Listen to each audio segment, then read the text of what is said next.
you. As soon as I leave the club, I make straight for the girls' bathroom, feeling for the knife in my back. I'm allowed to have one.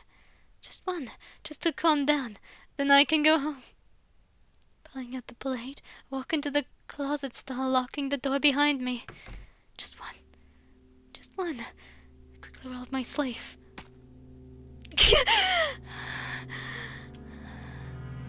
Maybe. Just one more. Yuri, you in here? Oh no. Oh yeah, just busy. Alright, the girl's heading out now. Just wait outside, I'll be there in a minute. No, they probably left already. I'll just wait here. Here, Natsuki, take a seat against the far wall. I wanted to ask you something anyway.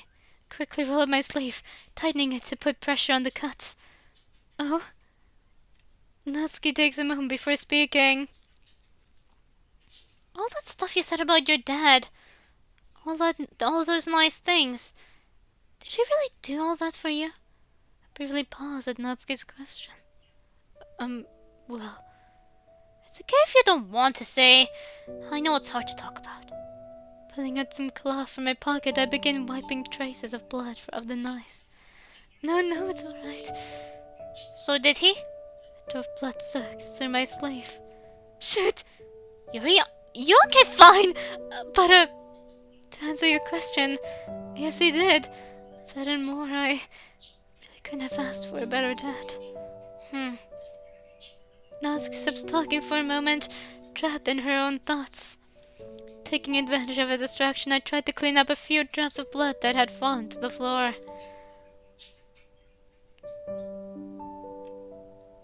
What if he had changed?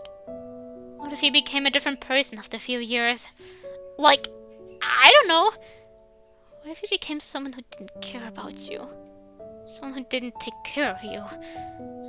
Would you still love him? Ben suddenly stopped cleaning.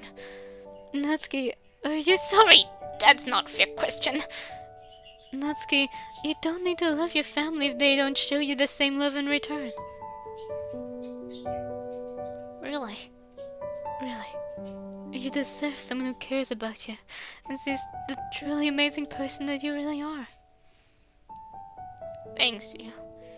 You always know what to say. No, just what to say. I wish I could solve my problems as easily as you. I looked down at the knife in my hand. Its crimson-stained blade staring back at me mockingly. Thanks. I quickly started rubbing some dried blood off of my hand, suddenly remembering one of Natsuki's earlier words. You haven't called me you in a long time, Nat. I was hoping you'd remember. Why did I stop calling you that? Maybe because I asked you to stop only 1,000 times. Oh, shut up! You loved it! We both take a second to remember those old times. Remember the day I gave you that name? What do you mean, gave it? As I recall, you could only manage to call the first half of my name. I was 4! And spent the day fighting off about 5 kids twice your size. Of course I did. They were being mean to you. Natsuki, you didn't have to do that. You didn't have to walk me home for 5 miles just because I got hurt. But look what happened. Do you want to maybe do that again? What? Carry you home for 3 hours? Natsuki said, giggling quietly. No, dummy! I meant walk home together. Oh, no, Nat. Our houses are pretty far from each other. Just gives us more time to talk. I lightly smile. I suppose it does. Why not? Let's do it. It's going to be a bit of a... It's going to change the normal a little bit. Maybe it's a good change. Wait, really? Sure. We can start tomorrow. Now if you wouldn't mind. Oh, right. Sorry. I'll give you some privacy. See you tomorrow. See you then. I bang my head against the stall door. What has my life turned into? I should get going too. Quickly stuffing the knife in my inner pocket, I exit the stall.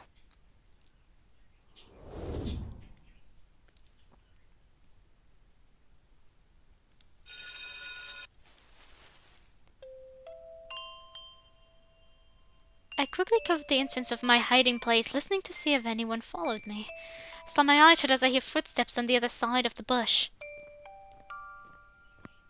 Slowly open my eyes. I think I'm okay. I hear the boys talking nearby.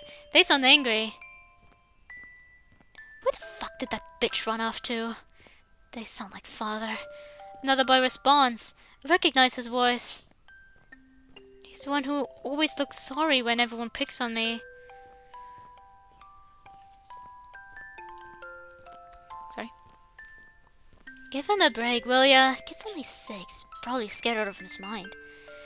Do I give a shit? Just find him. Freak has to be here somewhere. Hey guys, guess what I found? My hands instantly clench up. How could they have found me? Wait, who's this? You know where that little shit is, girlie? Don't talk much, do ya? That's alright, I got this.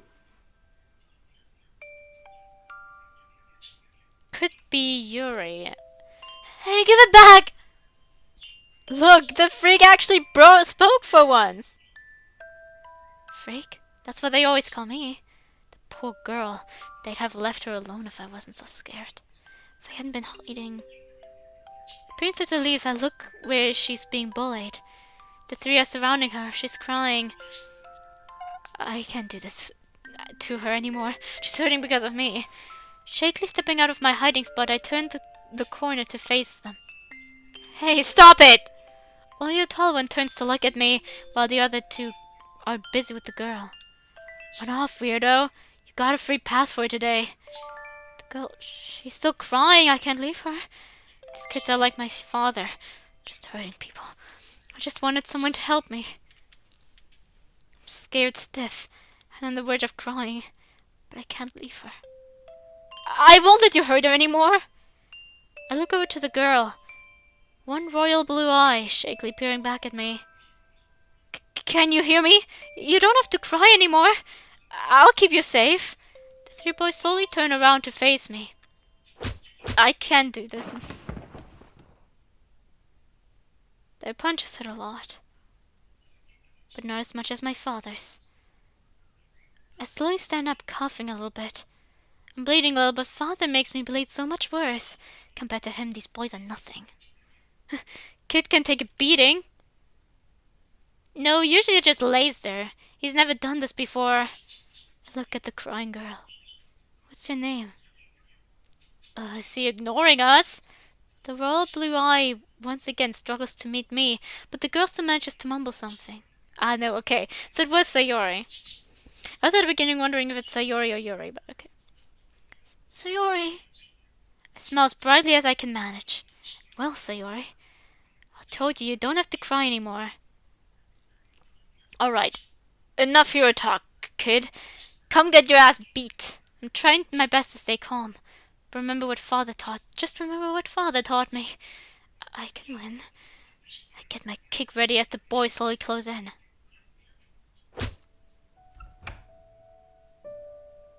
We're home. I quickly walk into the house, placing my school bag onto the table.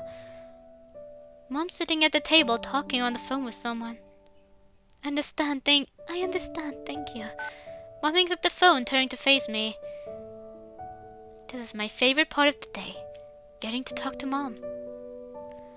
Mom, I actually had a good day at school today. I don't say that very often.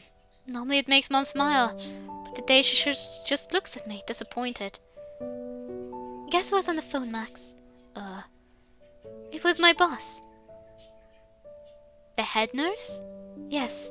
And you know what she just told me? 3 kids from your school were just admitted to the hospital. All of them claimed that you were responsible. Do you have anything to say for yourself? Mom was never mean to me. I don't think I like it. They were bullying this little girl. I was just trying to help her. Max, it's very kind of you, but you could have talked them out of it. You can't just go around injuring everyone you don't like. Ease off on the boy. Father, probably hearing Mom's raised voice, walks in, placing a hand on my shoulder. He beat 3 kids twice his size. He looks down towards me, squeezing my shoulder gently. You did well today, boy. Without even thinking, Father's praise makes me instantly smile. I... Thank you. Mom pounces up from the table, pointing a finger at Father. Don't you dare encourage him! Is this what you want from our son? Immediately my smile fades as I struggle to meet Mom's gaze. Not exactly, he has too many bruises for my liking. But you can't expect too much from him, he's only 6 after all.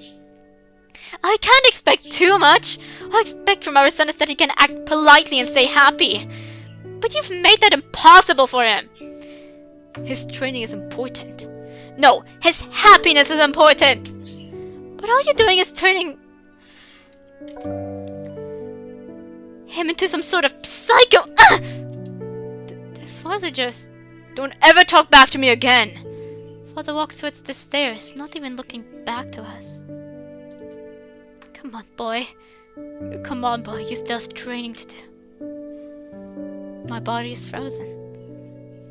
Mom just stands there crying into her hands as a big red mark appears on her face. Mom. Slowly her eyes appear, looking at me like I'm deceased. Get away from me! I don't understand. I just wanted to help that little girl. I never wanted to make my mom cry. My eyes suddenly shoot open. Ugh. I feel sick. Wiping the sleep from my eyes, I notice something. A wet feeling sliding down my face. A tear. Man up, I'm not a child anymore. I can't spend all my time crying about my past. Throw my covers off, I begin getting ready for school.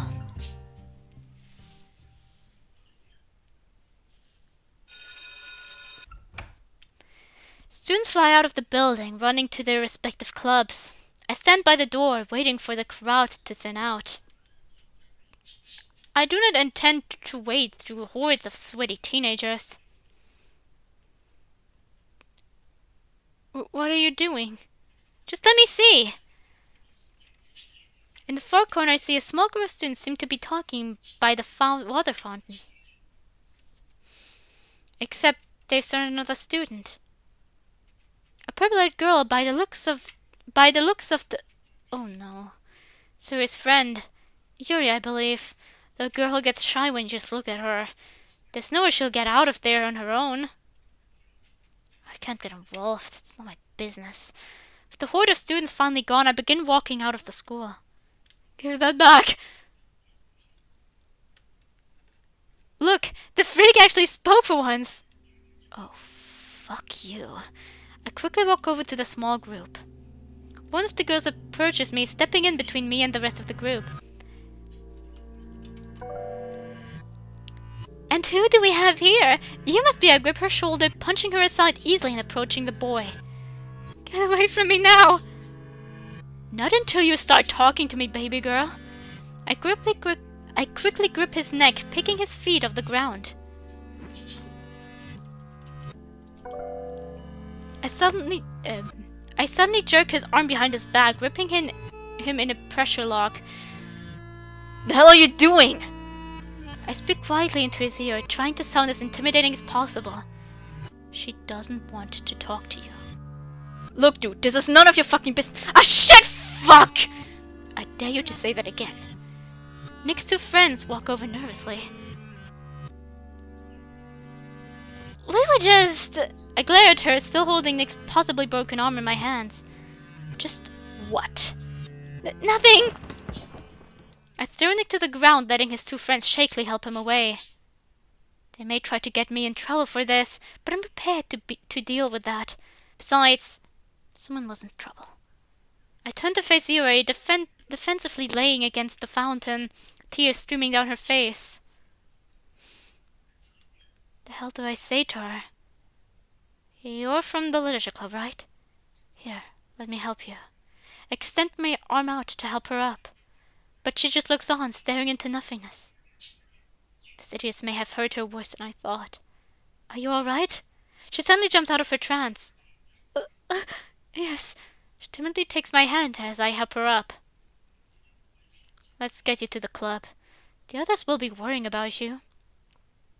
Yes, just one moment. She slowly moves over to the fountain, wiping the tears from her face. only for more to start streaming down. Did they destroy her book?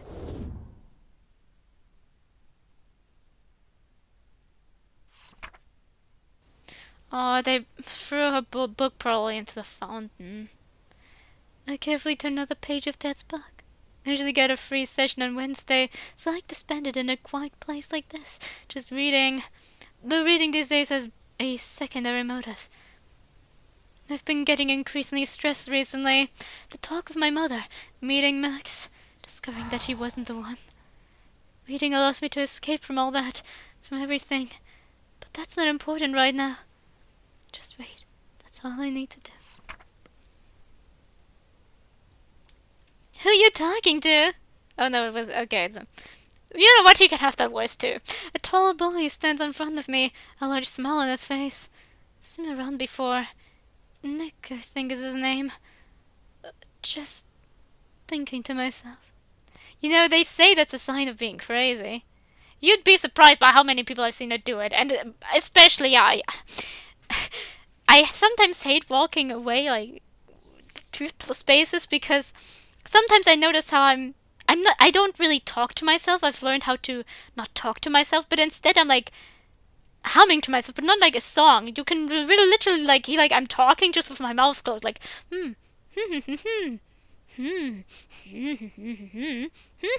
like I feel like that's even weirder.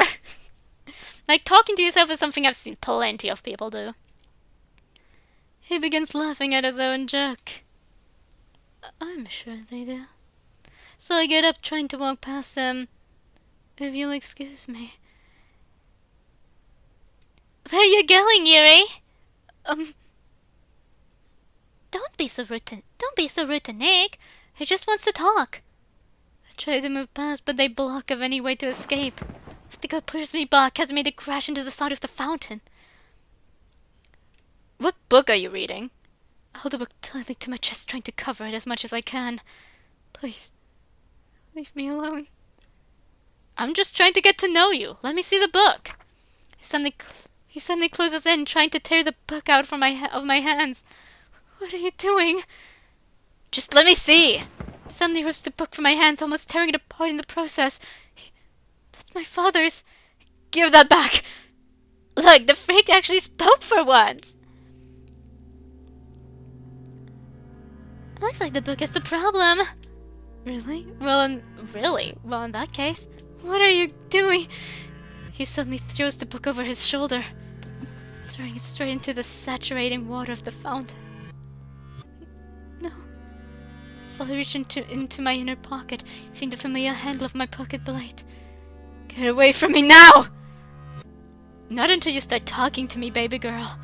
Thinking I slowly begin to pull the knife out. A fist suddenly rockets around the boy's neck, forcing him to the ground. Nick's arm is quickly wrapped around his back as he struggles to speak. The hell are you doing? Flying it comes a voice as frigid and cool as an Arctic storm. She doesn't want to talk to you. Before anybody can notice, I quickly stuff the knife back in his pocket. The hell was I thinking? Throwing a knife in school? I could have hurt someone. Maybe there was a part of you that wanted to hurt someone. Next two friends walk over nervously. Look, man, Max glares at her with an intense look, his gaze colder than the death. Just what? The threat in his tone was clear, setting the three students in a state of frozen fear. Nothing. Max drops the boy to the ground, allowing the group to get away. He then turns his back to them, walking over to me. You're from the literature club, right? His voice is soft and reassuring. Slowly he extends his arm out towards me. Here, let me help you.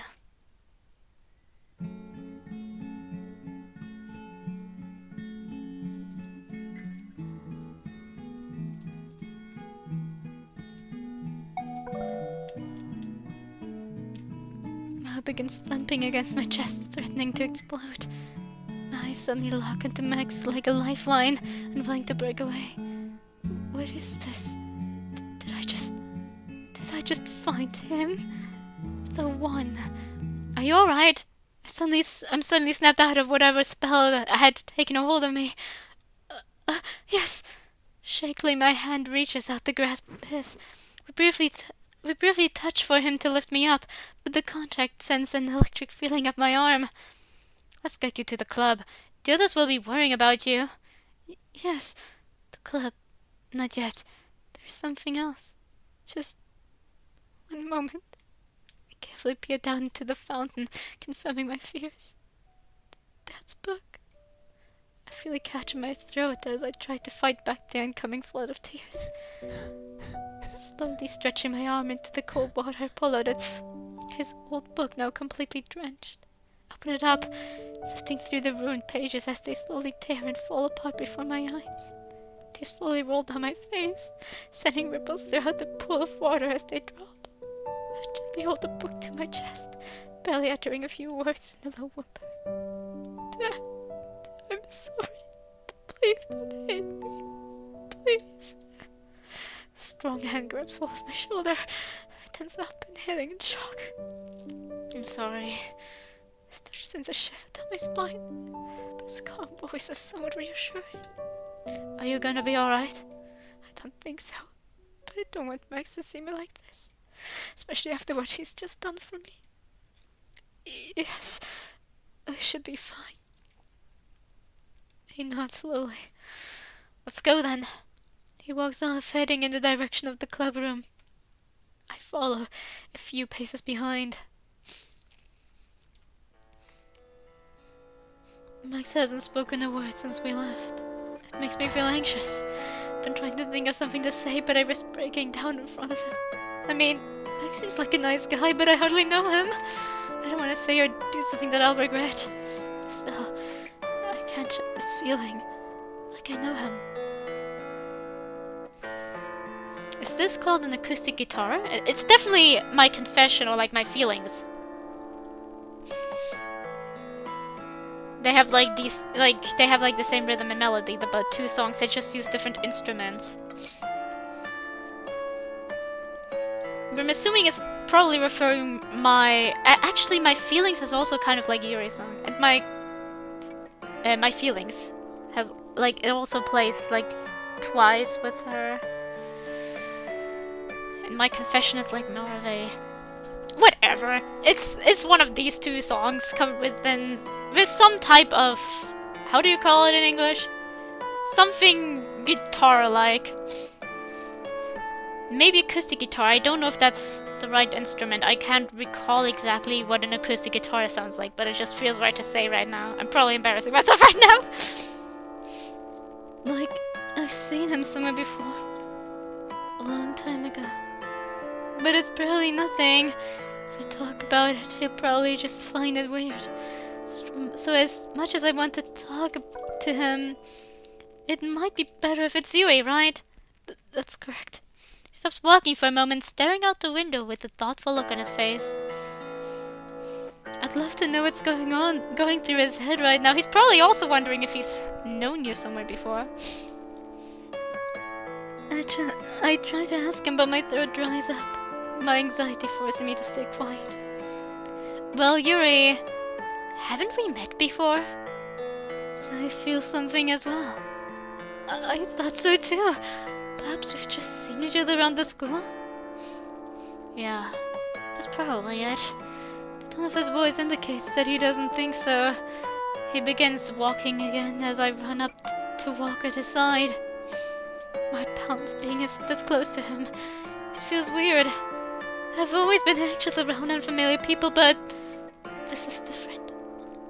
I've never been more nervous, but something keeps drawing me closer to him. I clutch my nose so close to my chest, trying to calm myself down. That book, it's important to you, isn't it? I nod slowly, trying not to break the eye contact we've made. It was my dad's. We used to read it together. As I look at the book's waterlogged cover, I feel a conflict of sadness and nostalgia. The book itself is special, but I think it's more the memories it has. That's what it means so much to me. I get what you mean. Reading a book with someone, it's like sharing an adventure with them. A way for the two of you to bond, to experience things you wouldn't be able to otherwise. Exactly!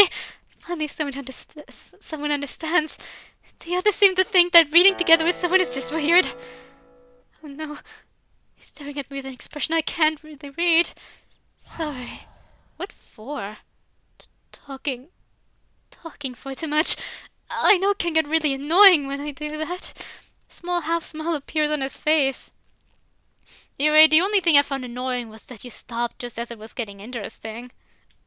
Does he really mean that? You have a really terrible sense of timing. Then he walks off, attempting to hide the smirk on his face. Did Max just tease me? Excuse me?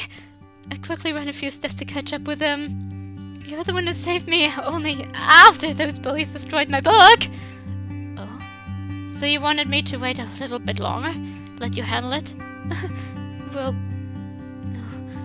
We both stopped talking, pausing to gaze at each other. The small smile returns to his face. I wish he would do that more often. It's kind of cute.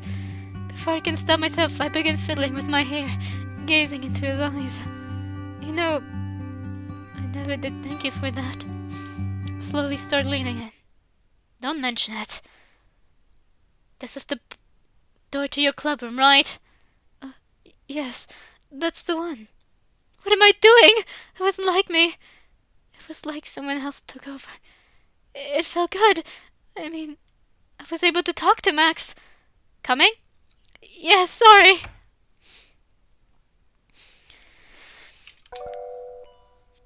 Natsuki, did you find... What? Max?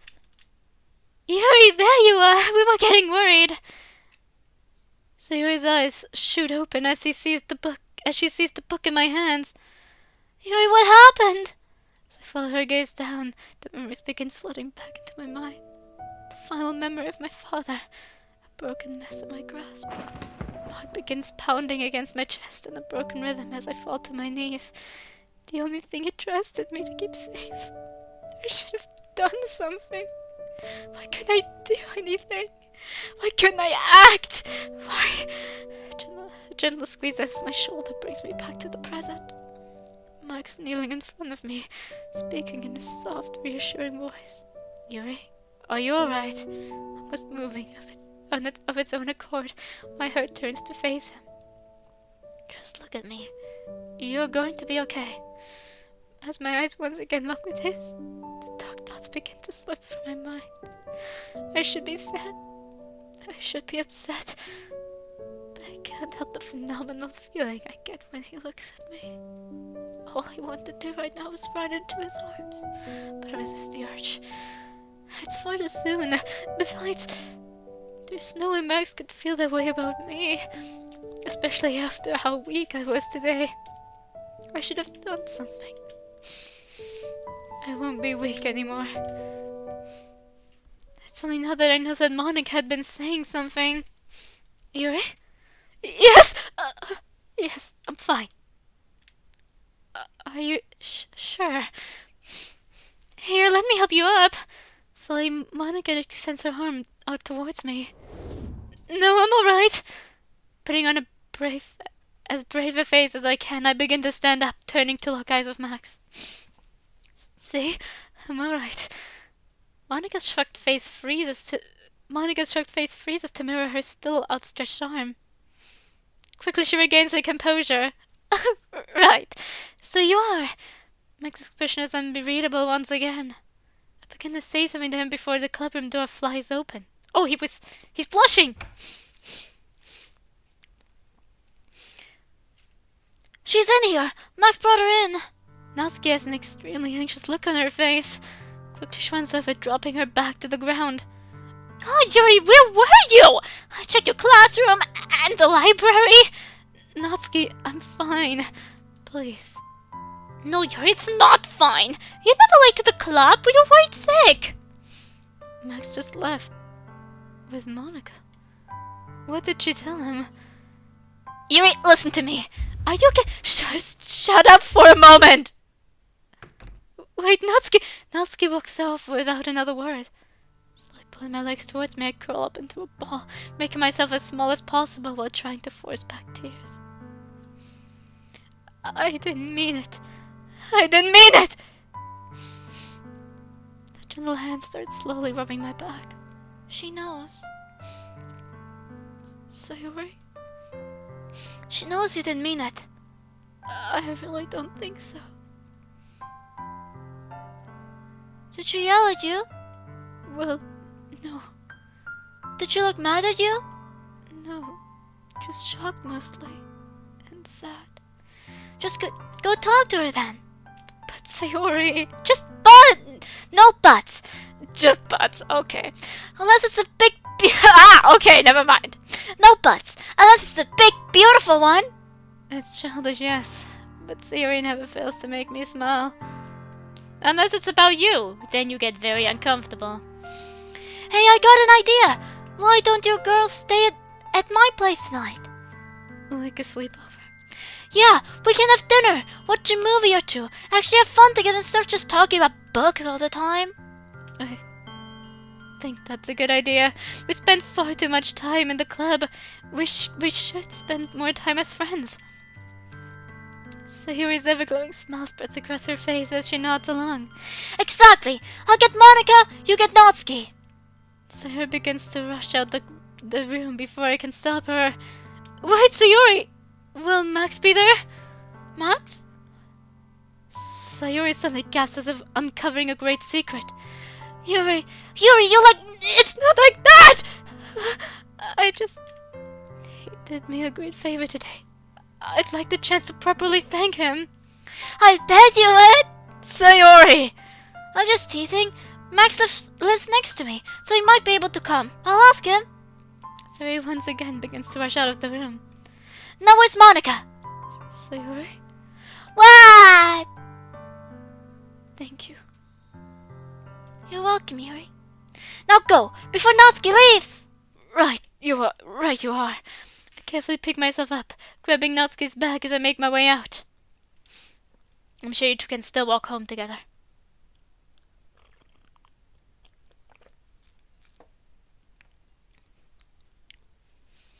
It doesn't take me long to find Natsuki. The sound of a toilet being flushed quickly gave it away. I managed to catch her just as she leaves the bathroom. Tear stains on her sleeve. Natsuki? What is it, Yuri? About earlier. I didn't mean what I said before.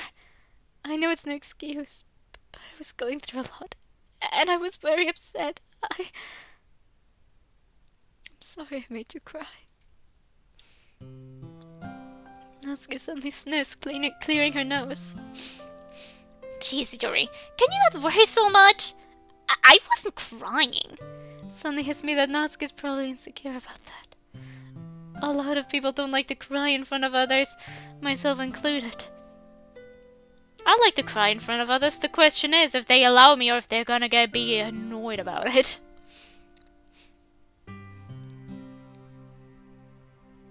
Like, with my friends, we tend to cry together. Like, when one starts crying, it's like, I cry. Today I also watched, like, a YouTube video, and at the end, they were talking about, like, some personal struggles they were facing. And then they started crying, and I just started crying, too.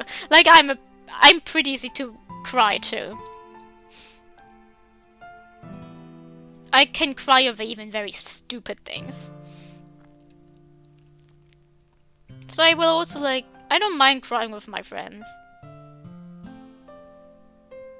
And some of them also are like that, like me, and also start crying like as soon as someone else starts crying. Although in my case it's not always, because sometimes I need to try to steady myself, and I feel like it's the same for them too. Like sometimes they try to be steady to make sure that like it's not just a party of crying. Although sometimes we do all just cry in a circle. It can be fun.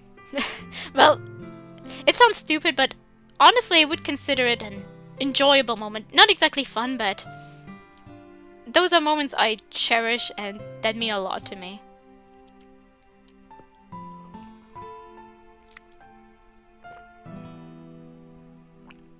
And I wouldn't mind crying in front of other people either. Because I myself personally don't believe that it's a bad thing in any way. Like, I get some when you're maybe in like a professional setting that you kind of need to try to avoid it because you want to get things done. But like some people make like a huge deal of someone random crying somewhere. It's like they're not really doing anything at all. Like they're not hurting you with their presence. They might hurt me because when they're crying a lot, I might start crying too, but like that's what I have to deal with. If someone's crying makes you uncomfortable and they're not like seemingly like crying as a response of you trying to point out that they hurt you beforehand, or like basically trying to guilt trip you, intentional or unintentional, you like your feelings generally are yours kind of to deal with as well.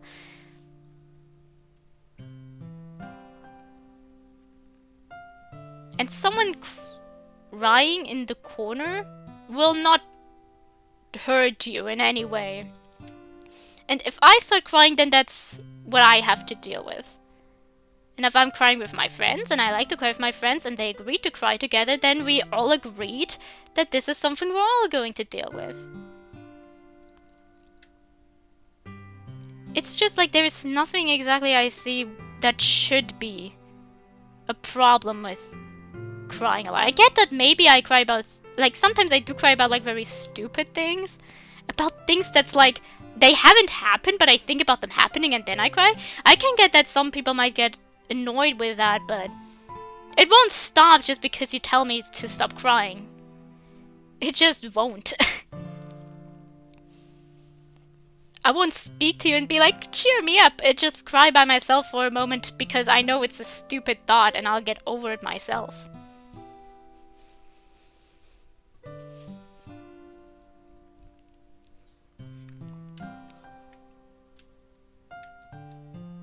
I've never been insecure about crying. I just thought about it. But I feel like I've never been extremely insecure about it. Like, when I think about how difficult it was with some of my friends for them to start crying in front of us, I feel like I had quite the privilege of never really caring enough about what other people perceive of me crying. Like, of course, you can never say you completely don't care about what other people think of you. There's always a part of you that might wonder, oh god, I just looked weird right now. Oops, did I just do something? It's just that there are specific things that you don't care about. For example, some people worry about being cringe and some others don't. That doesn't mean that those people who mind being cringe aren't sometimes worry like, oh, I just said something strange. I hope this person didn't take it the wrong way. You always do care about a little bit about what other people perceive. Because sometimes you have an intent and sometimes you worry that the intent doesn't hit there either. And I feel like with all of the things that I sometimes am worried, what I feel like I need to kind of adjust to make sure that I get my point across, the only thing where I feel like I don't feel too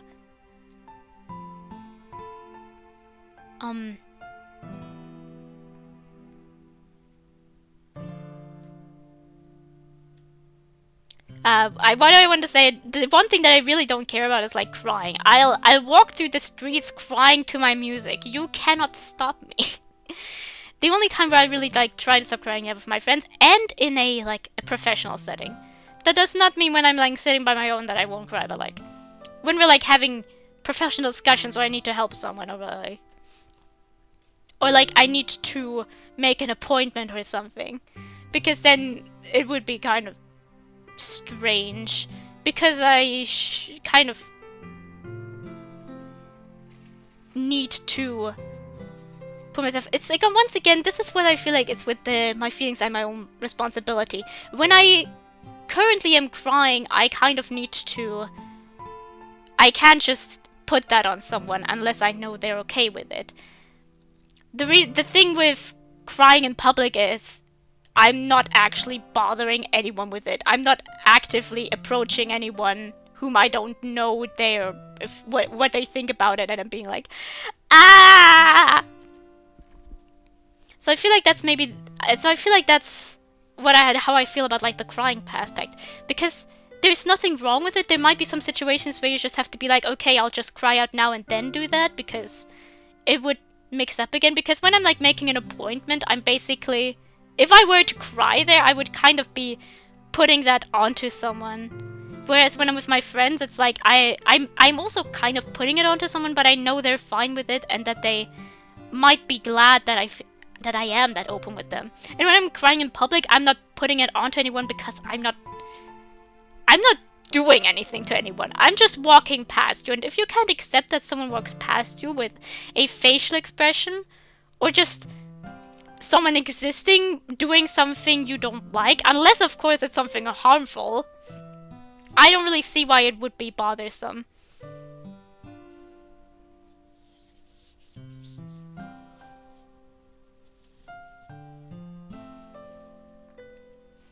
Like, unless you actively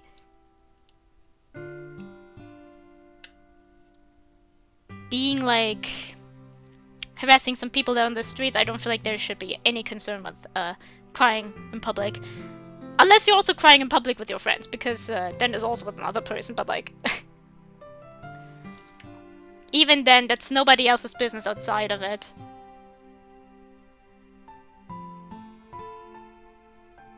I'm currently trying to think. There's certainly times when maybe like, because I kind of fear of like saying that, and there are certainly people who might just feel so desperate to talk to someone, and so they're completely broken and looking in public. And I feel like there also is no shame on those people, because they're going through something they can't think rationally. They need someone, or it's like something to get their feelings out, and sometimes you just do need someone. And sometimes it can be very hard, and by all means that nobody needs to take full responsibility for that person. I also feel like if someone is at the point where they are like emotionally unstable enough to like approach people crying and ask for something, that you shouldn't judge them because you have absolutely no idea what they've gone through to be at that point in life, because I do know that there are people like that.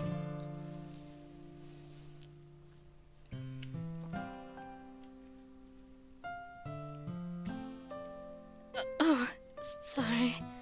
And can you stop saying sorry so much? It's getting really annoying. So, are you doing alright? Yuri, I'm fine. I just need to get away for a moment. I've had a lot to deal with recently, and I was hoping to get away from it all at the club. And we saw how that turned out. So Natsuki's been having a difficult time too. Once again, I was too caught up in my own problems to see the friend right next to me calling for help. I don't think I can help her. That said, I can't leave her alone like this. Who knows how bad her problems really are. I take a deep breath. I take a deep breath in, mentally preparing myself. Here goes nothing. Would you feel better if we had a night out? Just the two of us? No. Sayuri is having a club sleepover at her house. I was hoping you'd join us. Jeez, Yuri, I'd love to. But I really can't. I'm just not in the mood to be with people right now. Oh. I've never been to a sleepover before. I was hoping Natsuki would be there to help me out. Please, Natsuki. Max might be there. Yeah, not really in the mood to be with him either. Oh. She didn't like him, remember? It's okay, Yuri. You all go have fun without me. Natsuki, there is no fun without you. Natsuki suddenly stops, a shocked look on her face. She then crosses her arms, seemingly thinking to herself with a frustrated look on her face. Ugh! Would it really mean that much to you? It would. Fine. Let's go. Really? No, thank you. Don't thank me yet. After Max and I start fighting, you'll probably wish I had stayed home. Natsuki, please. Max really isn't that bad. I'm just making a joke, Yuri. Jeez. Can we get going already? You want to go together? Of course I do, you. That's what... Should I say do? That's what kind of makes... That's kind of what we agreed on yesterday. Oh, right. Natsuki heads towards the stairs, slightly more cheerful than she was before. Do you mind if we stop by my place first? Yeah, let's just go already. Right. quick my pace to catch up, handing her back to her as I do so. Thanks, Yuri. Thank you, Nat.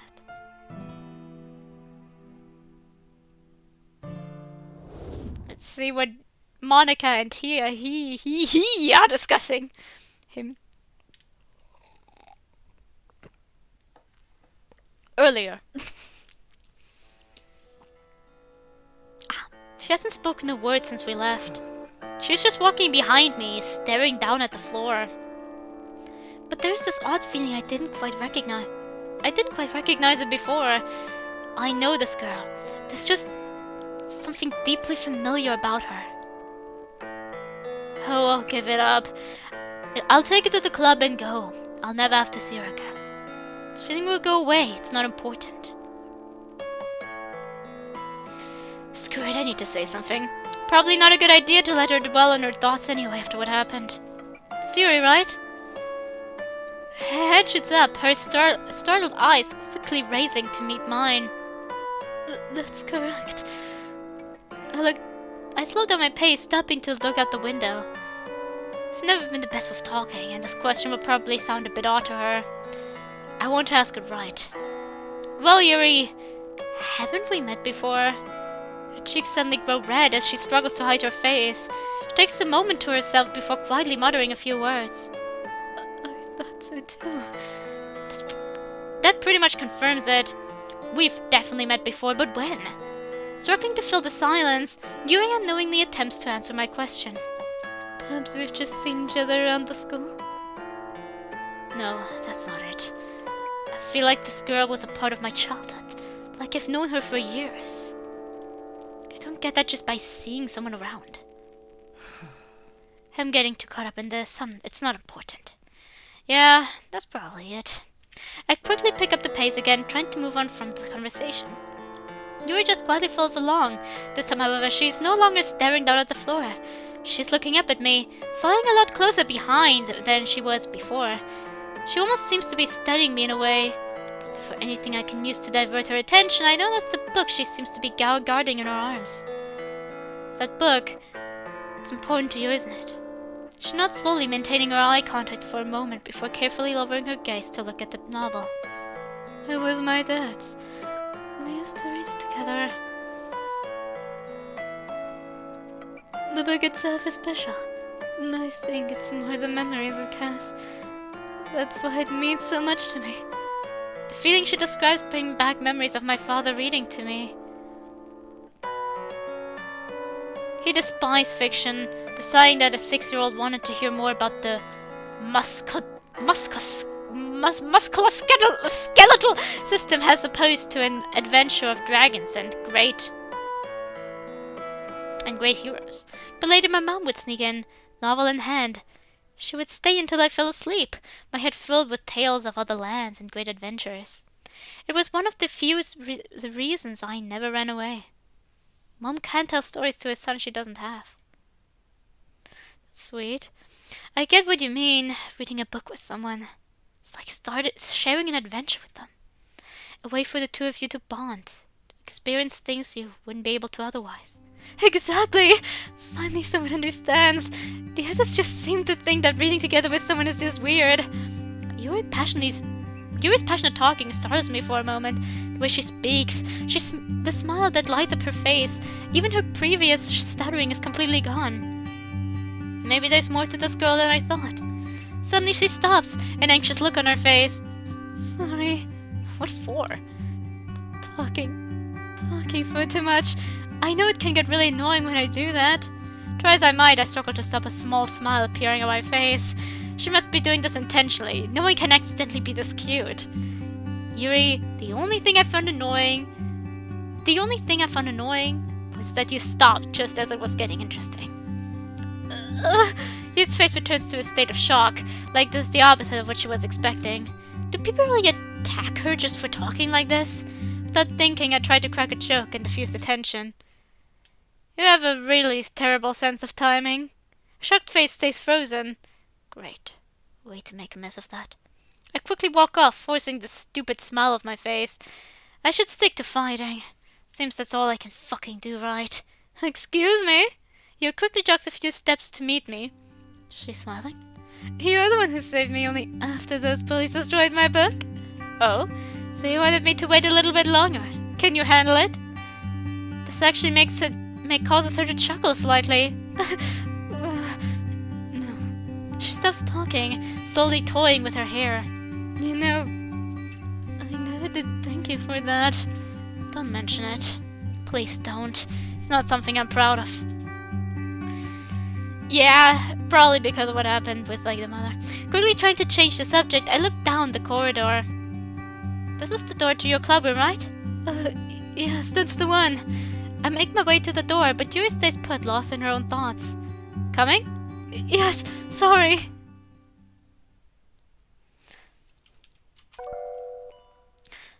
Natsuki, did you find it? Ah! Max! Yuri, there you are. We were getting worried. See, Yuri's gaze suddenly shifts from me to Yuri as concern begins to cover her face. Yuri, what happened? As I follow her gaze, Yuri seems to grow very pale. She suddenly falls to her knees, looking at the floor, horrified. I quickly kneel down, ready to catch her if she falls again. Sayuri, go get Natsuki! Now! On it! Yuri's eyes are wide open, her pupils contracting inward. She's having a breakdown. Is she okay? Max, what's quiet? Don't yell. She's in a bad state. I place my arm on Yuri's shoulder, squeezing gently as I try to make my voice as soft as possible. Yuri, are you alright? I carefully turn her face so that her eyes meet mine. Just look at me. You're going to be okay. Shakily, her eyes begin to focus on me, her breath slowing down. She's alright, you can talk now. Monica rapidly looks from me to Yuri, still unsure of herself before blurting out the first thing that comes to her mind. Are you feeling alright? Yuri? Yes? Yes, I'm fine. Are you sure? Are you sure? Monica walks over, extending her arm out to Yuri. Here, let me help you up. No, I'm alright. Shakily, Yuri begins to rise. I stay close, making sure she doesn't fall again. Say, I'm alright. No, she isn't. She's shaking. The only thing keeping her up is her death grip on the desk she's leaning on. Right, so you are. She's trying to look brave. I don't really blame her. She just had a mental breakdown in front of her friends. I can only imagine how embarrassed she is. She isn't here. Max brought her in. Natsuki almost pushes me aside, getting to Yuri. God, Yuri, what were you? I checked your classroom and the library. Max, can I talk to you outside for a moment? Normally I wouldn't leave someone after a breakdown like that, but her friends can probably help her a lot more than I can. Sure. I close the door behind us. Monica seems nervous? Not quite. Like they're just shaking from what she just saw. Thank you for that, Max. I had no idea what to do. Yuri's never done that before? Monica shakes her head. Not that I know of. It was really scary. But that's not what I want to talk to you about. I wait for Monica to continue. It seems like she's conflicted on what to say. Alright. Yuri may not like me saying this, but I think you deserve to know. Basically, Yuri's an odd character. I'm sure you've noticed how different she is from most people. Truth be told, I didn't see Yuri very differently from everyone else.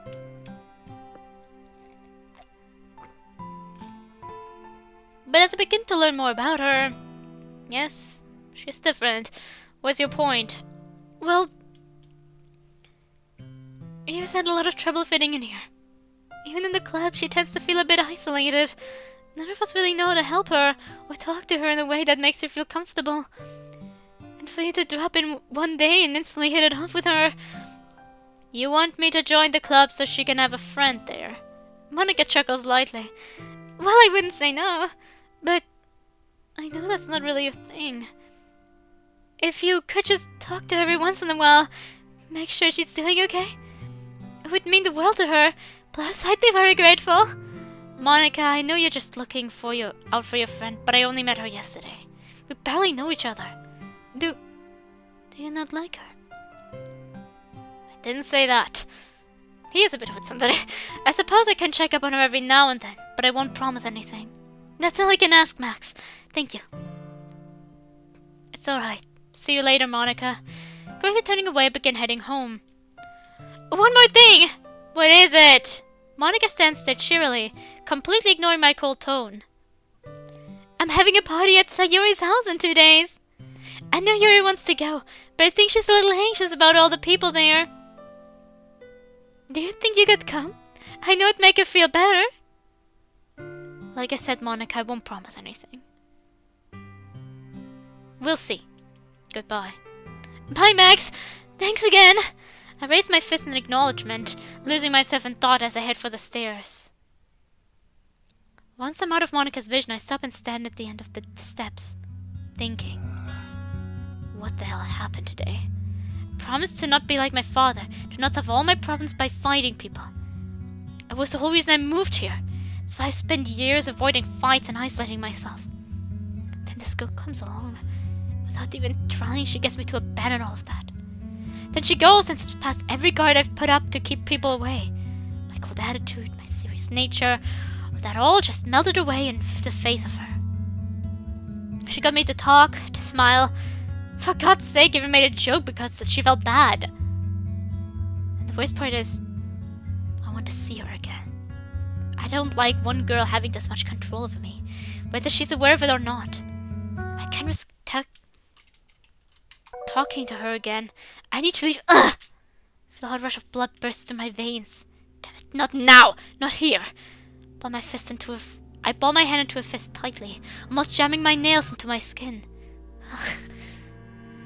For a split second, my mind jumps to the pair of scissors in my bag. Good enough. Just one cut. Just one. No. Never again. No! I stand straight, start whirling from my head, my breath coming out in short, ragged gasps.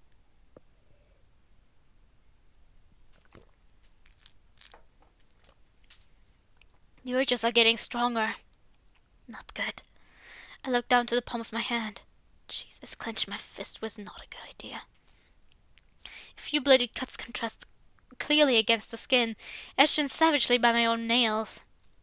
Oh God. Please don't tell me this is all that broke me out of that state. If I can't even get myself out anymore, then things may be getting worse than I thought. I need to get home now and— Max, there you are! Of course. I thought you had walked home without me. I was planning to. Doesn't your club still run for another hour or so? Yeah, but we're moving the meeting. It's gonna be a sleepover at my house instead. As Sayori catches up to me, I quickly shove my injured hand into my pocket. Sounds like fun. You invited too, Max? Thanks, Sayori, but I don't think a girls' sleepover is really my thing. Oh, come on. It'll be fun. I'm sure it will, with or without me. You're such a party pooper. Wow, is that honestly what you think of me? Sometimes, you big meanie. Can't argue with that. Soon I begin the long walk home, Sayori talking excitedly about whatever comes to her mind.